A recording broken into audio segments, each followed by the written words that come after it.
Hello friends, welcome to the lectures of thermodynamics.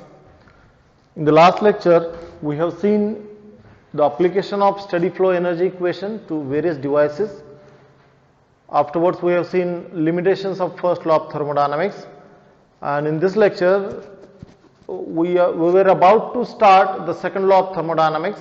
But before we proceed to the second law of thermodynamics, first of all, let us understand some of the terminologies used while we are applying the second law of thermodynamics or using it to apply for the different processes. So, which are these terminologies? We will see one by one. So, the first one is the heat source. Heat source. What is heat source?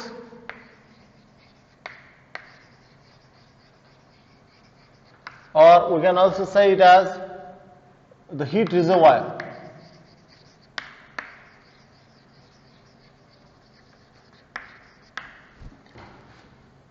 Heat source or heat reservoir in case of thermodynamic system means it is a source of heat which can provide any amount of heat energy to the system. Whether finitely, infinitesimally small heat or say finite large heat, however large heat we are extracting from the heat source, the temperature of the heat source will remain constant. For example, if I say this as the heat source, this is the heat source,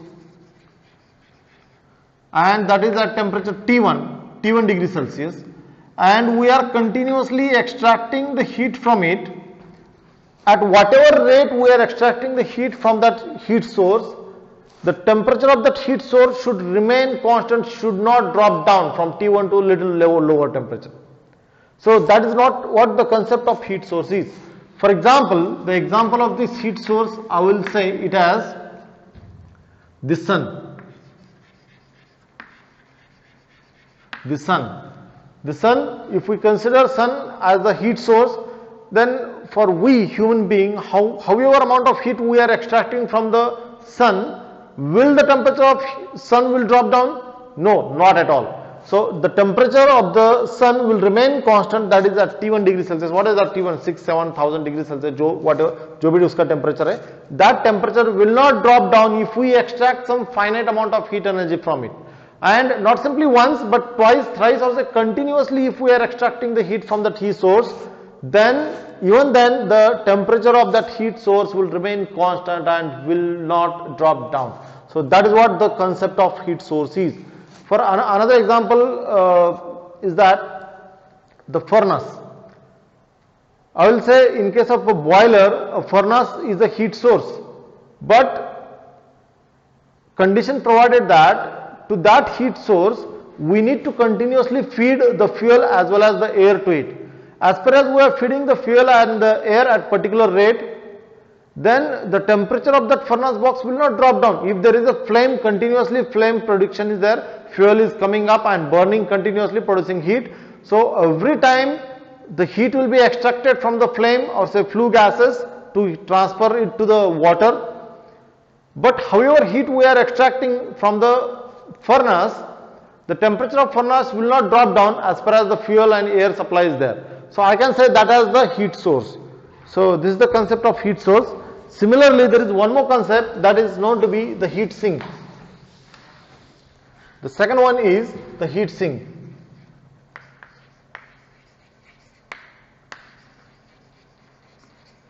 Heat sink, or that is also known as heat reservoir. Now heat sink or heat reservoir means it is a device, or say it is a reservoir which can absorb any amount of heat nearby it. If I say this as the heat sink,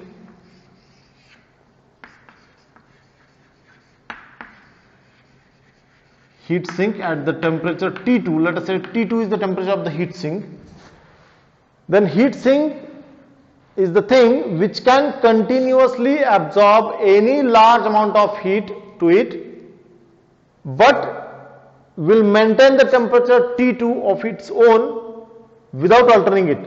Even after absorbing, see, there is a normal tendency that if I take down a bucket of water, and if that water is absorbing the heat from some source, and that water is continuously absorbing the heat, then the temperature of the water will rise up. So that is the obvious thing. But the heat sink is such a thing, a large thing, which can absorb any large amount of heat energy to it, but even after absorbing that large amount of heat, the temperature of that heat sink will remain same, will not increase. For example, the example of this one is the atmospheric air, or say the atmosphere. For atmosphere, if you take down the atmospheric air and if you are running one engine, one internal combustion engine like petrol engine or diesel engine, so engine is running, it is absorbing the heat from the combustion chamber and converting it into the mechanical work, and some of the energy is transferring it to the surrounding air. Now, if the engine is running and its surrounding is open atmospheric air, so however the large amount of heat that engine is going to transfer to the surrounding air, the temperature of the surrounding air, that is the atmosphere, will not change, and that we can say it as the heat sink. Other example of heat sink is, they say the water into the large lake, or say the sea water. If there is one engine and that, or say any of the device which is running and it is transferring the heat to the sea water, or say the lake water, or say the river water, the temperature of that river, lake, or say the sea will not change. So that is what the concept of heat sink is. The next one is, the third term is heat engine.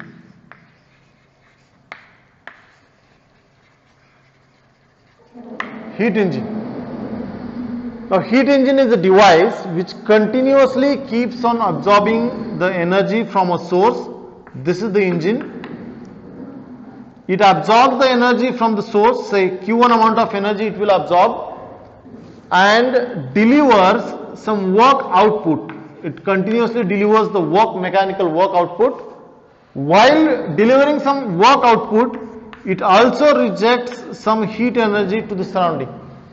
This engine is working in a cyclic process, continuously it will keep on working, and that too by its own. By its own he is working, and the sole aim of this engine is to absorb the heat from the source and convert that heat into the mechanical work, and some part of that heat has to be rejected to the surrounding. So that's what the heat engine. Heat engine converts the heat energy, some part of the heat energy, into the mechanical work. So some part of this Q1 goes to mechanical work and some part of Q1 goes to the surrounding air. So this is what the heat engine is. For example, the examples of such engines are the petrol engine, the diesel engine, steam turbine, gas turbine, all are the examples of the heat engine. So out of the heat engine, there are two types. One is the internal combustion engine and second is the external combustion engine. In case of internal combustion engine, the combustion of the fuel takes place within the engine itself. For example, petrol engine or say diesel engine. But in case of steam engine or say steam turbine, the combustion of the fuel takes place outside the engine, that is maybe in the boiler, and after the combustion, whatever the steam is get produced, that steam is given to the engine and the engine gives the work output. So the combustion is not taking place inside the engine. So that is not what the external combustion engine, right? The next one is the heat pump. The fourth term is heat pump.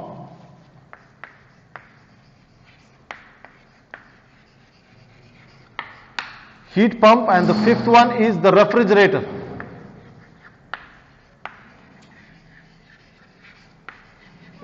We are going to see what is this refrigerator.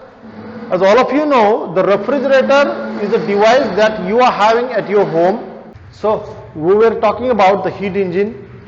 Then the next term is the heat pump and the refrigerator. Now first of all, let me explain what is refrigerator. Refrigerator, all of you are having a refrigerator at your home that we use to keep the items at a lower temperature like vegetable, fruits, water, ice cream and all. So the aim of the refrigerator is to keep this cabinet at lower temperature. So what it does is, it absorbs the heat from the low temperature body. This is low temperature body. It continuously absorbs the heat from a low temperature body. say, and reject it to the surrounding air. Obviously, it will absorb some mechanical work, then only it will do that. Refrigerator, for to keep the refrigerator on, that is running, we need to switch it on. Once we switch it on, means we are starting one electrical motor.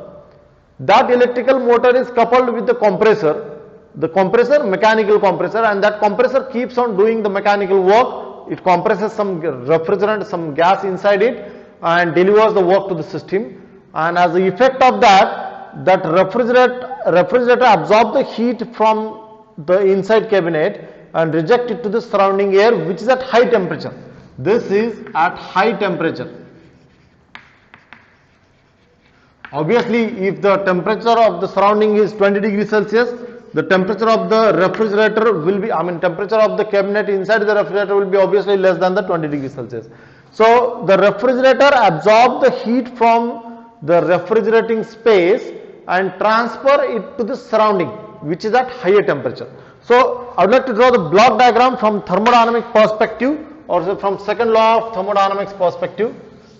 A refrigerator is a device which absorbs the heat from a low temperature reservoir,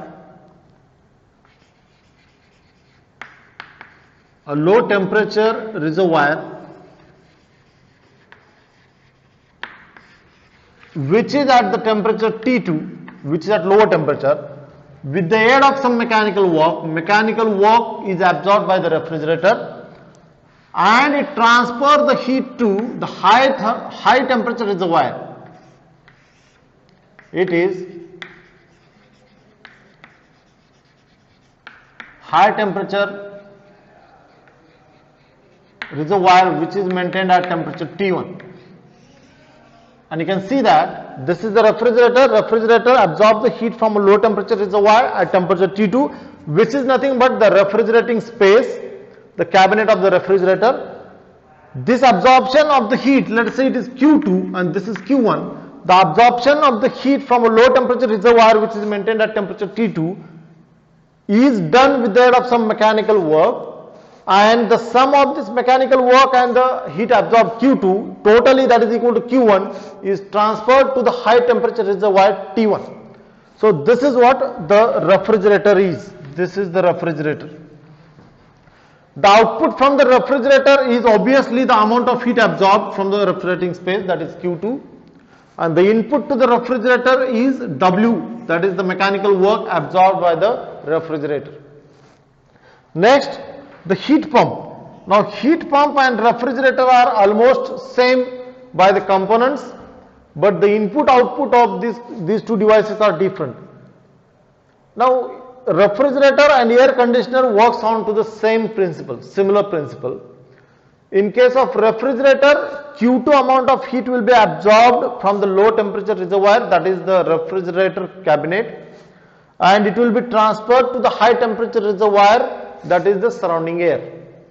Whereas in case of air conditioner, instead of this refrigerator, if I take down this as air conditioner, if we fit up one air conditioner to this room, which is maintained at temperature 20 degrees Celsius, and the surrounding atmospheric air, which is at 40 degrees Celsius temperature, let us say it is a hot summer day, then air conditioner absorbs the heat from a low temperature air, which is the air inside the room, which is at 20 degrees Celsius. I would like to draw the block diagram of that. This is the room which is at 20 degrees Celsius, and this is the surrounding which is at 40 degrees Celsius, and here is the refrigerator, or sorry, the air conditioner. What does the air conditioner do? It absorbs the heat from low temperature reservoir, or say low temperature cabinet, that is the room air, which is at 20 degrees Celsius, Q2. It absorbs also the mechanical work W in the form of some electrical energy. We switch on the AC, means we start up the electrical motor of AC, and that motor is coupled with the compressor, and that compressor keeps on running. So compressor is running means what? It is compressing the gas inside it. It means it is delivering some mechanical work W to the AC, and that AC transfer both this Q2 and W to the surrounding, say Q1, which is at higher temperature 40 degrees Celsius. I repeat, Air conditioner works onto the similar principle as that of the refrigerator. Refrigerator absorbs the heat from a low temperature reservoir, that is the refrigerator cabinet, which is maintained at lower temperature T2 than that of surrounding temperature. The amount of heat absorbed by the refrigerator from a refrigerator cabinet is Q2. That absorption of the heat is taking place with the aid of mechanical work W, and the sum of W and Q2 is transferred to the high temperature reservoir, that is the surrounding air, that is Q1. This is the refrigerator. In case of air conditioner absorbs the heat from a low temperature reservoir, that is the room air, which is at 20 degrees Celsius. The amount of heat absorbed from the room air is Q2. This absorption of the heat is taking place with the aid of mechanical work W, and the addition of W and Q2 is nothing but Q1, and that Q1 amount of heat is transferred to the outside air, which is at 40 degrees Celsius, which is more than the room air. 40 degrees Celsius temperature is more than the temperature of the room air. So here also the heat is absorbed from a low temperature reservoir and transferred it to a high temperature reservoir. The working substance, the block diagram wise, if I draw AC also, it will be a refrigerator only. Now what is heat pump? Now consider that it is very cold day, perhaps we are at some say north part of Russia or say Canada, where the outside temperature is say minus 20 degrees Celsius or say minus 30 degrees Celsius. So outside temperature is minus 30 degrees Celsius, and for the human comfort you want room air to be at 20 degrees Celsius. Then how to do that? How to achieve that 20 degrees Celsius? Will you fit air conditioner into the window or say air conditioner into the room? Air conditioner will cool down the air further. We don't want that. We want the temperature of this air to be maintained constant. But to do that, instead of fitting one heater, we can do one thing. We can fit up a heat pump over here. This is heat pump. What heat pump does is, heat pump absorbs the heat from a low temperature reservoir. See, the room air is at 20 degrees Celsius and the outside air is at minus 30 degrees Celsius. So in this case, the outside air is at lower temperature than that of the room air, and the heat pump absorbs the heat from the low temperature reservoir, that is minus 30 degrees Celsius, say Q2. Now this absorption of the heat from the surrounding air, which is at minus 30 degrees Celsius, that is Q2, is taking place with the aid of mechanical work W, and the sum of this W and Q2 will be transferred by the heat pump to the room air, that we said as Q1. So by transferring the heat, by absorbing the heat from the surrounding air and adding it to the mechanical work, that total heat is transferred to the room air so as to keep this room warmer and at 20 degrees Celsius temperature. So the basic working principle is almost same. Heat pump also, see, refrigerator absorbs the heat from a low temperature reservoir with the aid of mechanical work and transfer it to the high temperature reservoir. Whereas the heat pump also absorbs the heat from a low temperature reservoir, that too with the aid of mechanical work, and transfer it to a high temperature reservoir. The working is almost same. Only the difference is the output. In case of refrigerator, what do you want? What is the output? Output is this one. Q2 is the output. Amount of heat energy absorbed from the refrigerating space, and input is obviously work done. Whereas in this case, output is this Q1. Q1 is the output from the heat pump and input is W. So that is the only difference. In case, see, in both the cases, in refrigerator as well as in heat pump, the input is work done. In refrigerator, output is Q2. In heat pump, output is Q1. So that is the difference between the heat pump and the refrigerator. So this is about some of the terminologies that we are going to use while applying the second law of thermodynamics. Now let us see some of the basic formulas to get the efficiency of heat engine, heat pump and refrigerator. So let us see that.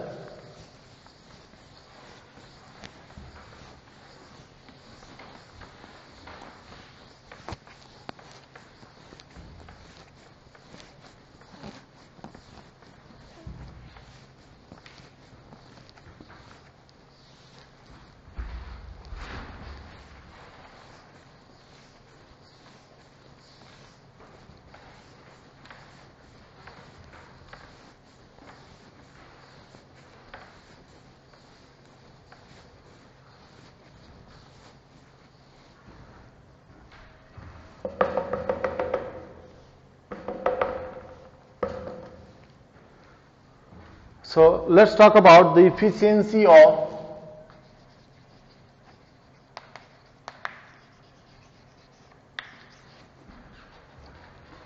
heat engine,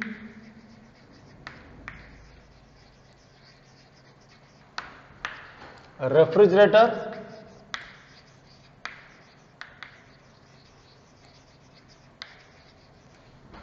and heat pump.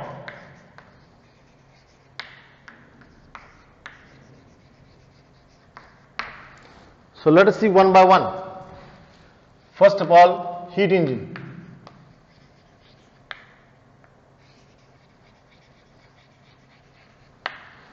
Now you know, heat engine is a device which continuously keeps on absorbing the heat from a heat source.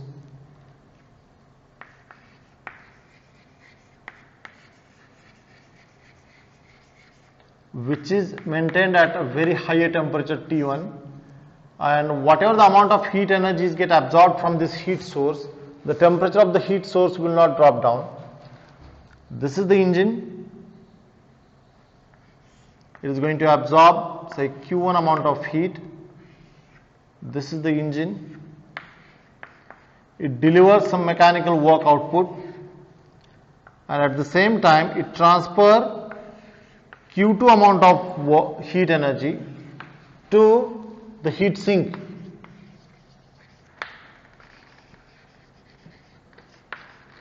Which is maintained at the temperature T2.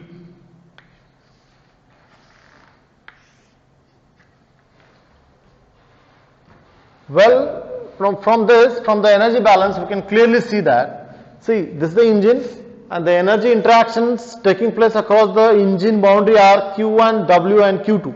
So incoming energies has to be equal to outgoing energies.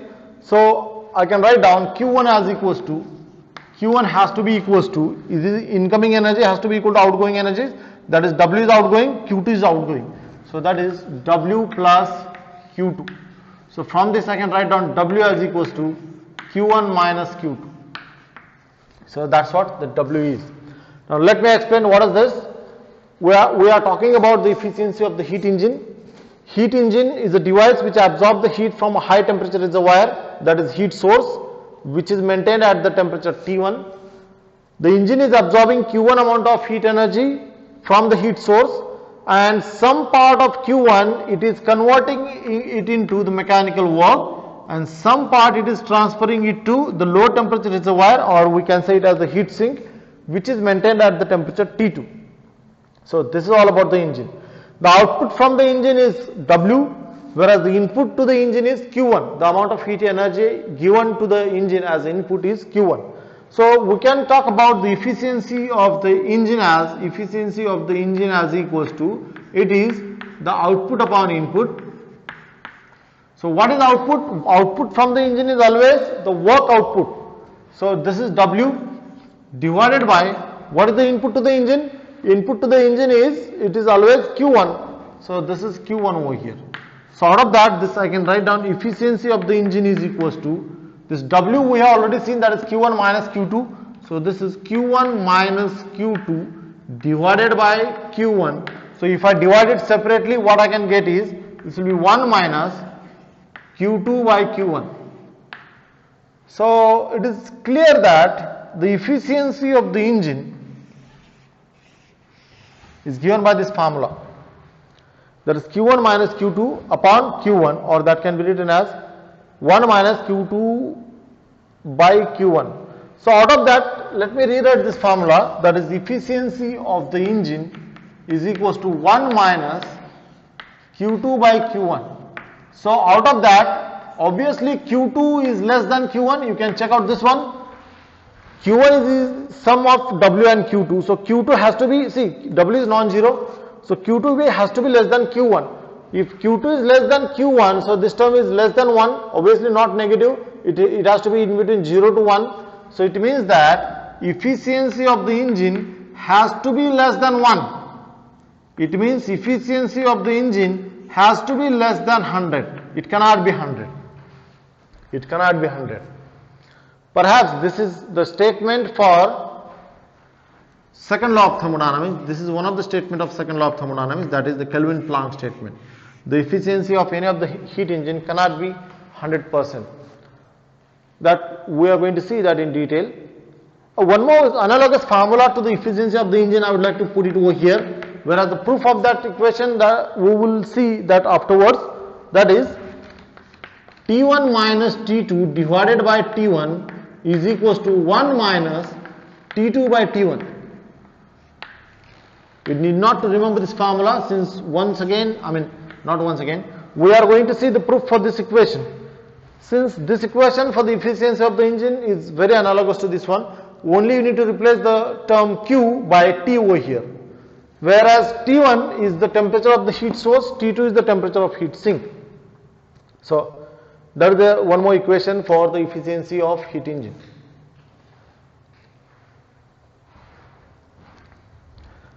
So let's go ahead for the next topic, that is the efficiency of a refrigerator. Efficiency of a refrigerator.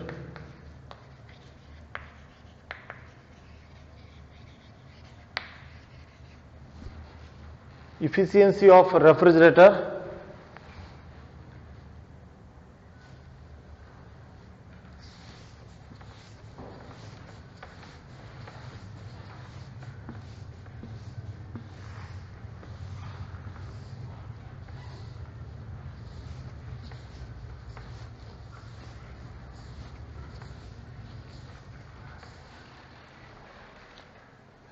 Efficiency of refrigerator, also known as COP, that is nothing but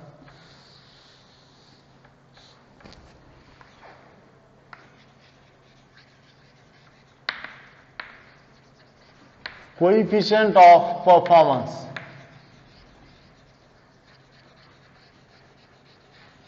Coefficient of performance, abbreviated as COP. COP of the refrigerator means, in short, it is the efficiency of the refrigerator. So what are the changes over here?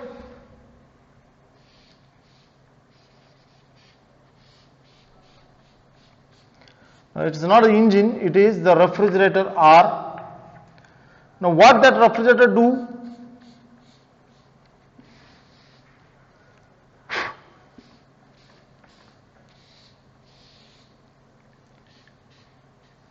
Refrigerator absorbs the heat from a low temperature reservoir, that is the heat sink, which is maintained at the temperature T2, it is low temperature. It absorbs the heat energy, Q2 amount of heat energy it will absorb, that too with the aid of some mechanical work W, and it transfers that heat energy to a high temperature reservoir or heat source, which is maintained at temperature T1, which is higher temperature than that of the heat sink, right? And that is what the refrigerator is. I repeat, a refrigerator is a device which absorbs Q2 amount of heat energy from heat sink, which is maintained at temperature T2. This absorption of the heat is taking place with the aid of mechanical work W, and the sum of W and Q2, it rejects it to the high temperature reservoir or heat source, that is at the temperature T1, right? Now let us talk about the efficiency, or say the COP of the refrigerator. But before that, the energy balance of this one, the sum of incoming energies has to be equal to sum of outgoing energies. So I can write down Q2 plus W, this is Q2 plus W is equals to Q1. So I can write down W as equals to Q1 minus Q2. The work done is equals to the heat rejected minus heat absorbed. Next, I can write down the term efficiency of the refrigerator as equals to COP of the refrigerator as equals to output from the refrigerator divided by the input to the refrigerator. So I can write down COP of refrigerator is equals to, what is the output from the refrigerator? Output from the refrigerator is obviously Q2. More and more amount of heat energy you are absorbing from the refrigerating space, so that will be more and more efficient the refrigerator is. So the output is Q2, so Q2 is the output divided by What is the input? Input is the mechanical work W. So this is equals to W, or that is also equals to Q2 divided by, what is W? W is nothing but it is Q1 minus Q2. So this is the equation for the COP, that is the coefficient of performance of the refrigerator, right?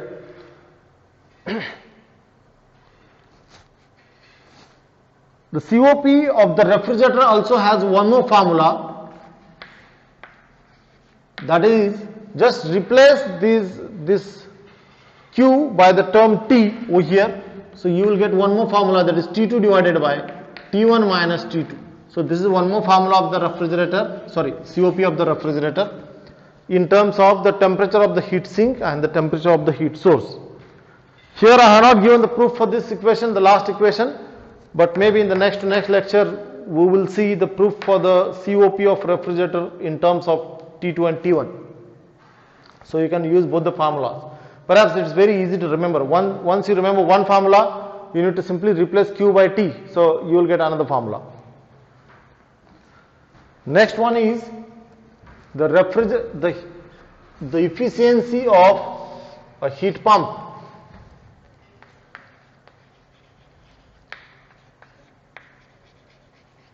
Heat pump. Now, the block diagram of perhaps half of the expression will remain same, not simply the block diagram. I already explained what is heat pump and what is refrigerator, what is the difference between them. The difference lies only in the output. The output from the refrigerator is different, output from the heat pump is different. Input is being the same, the working cycle is almost same.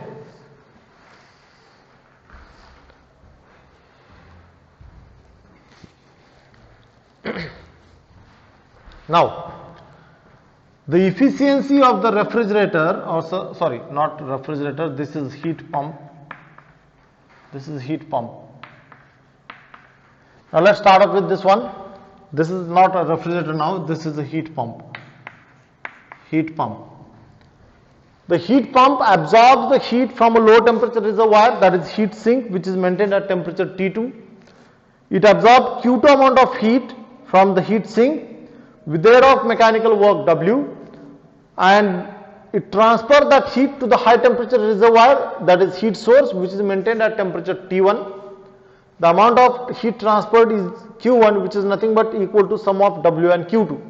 You can write down Q2 plus W is equal to Q1, Q2 plus W is equal to Q1. So I can write down Q1 is equals to, W is equals to Q1 minus Q2. Next, the efficiency of the heat pump is equal to, is nothing but the COP of heat pump, and that is equal to output by input, obviously. So I can write down now the COP of refrigerator is equals to, not refrigerator, again I am making a mistake, it's heat pump. COP of heat pump is equals to, what is the output from the heat pump? Output from the heat pump is, we want this space to be warmer at higher temperature. So we want maximum heat has to be transferred to the heat source. So this is Q1 is the output. So I would like to write down this Q1 divided by, what is input? Input is W. So this can be written as, this is Q1 divided by, what is W? Work input. Work input is nothing but Q1 minus Q2. So this is the equation for the COP of the heat pump. Apart from that, one more equation for COP of heat pump you can write down in terms of temperature, that is equals to T1 divided by T1 minus T2. This is one more equation which is very analogous to the previous equation in terms of temperature. You need to simply replace the term Q by the temperature T. One more relation I would like to show you, relation between COP of refrigerator and COP of heat pump. So first of all, let me write down COP of refrigerator. What was that? It was equals to Q2 divided by Q1 minus Q2, whereas COP of heat pump is equals to Q1 divided by Q1 minus Q2. So these are what two formula.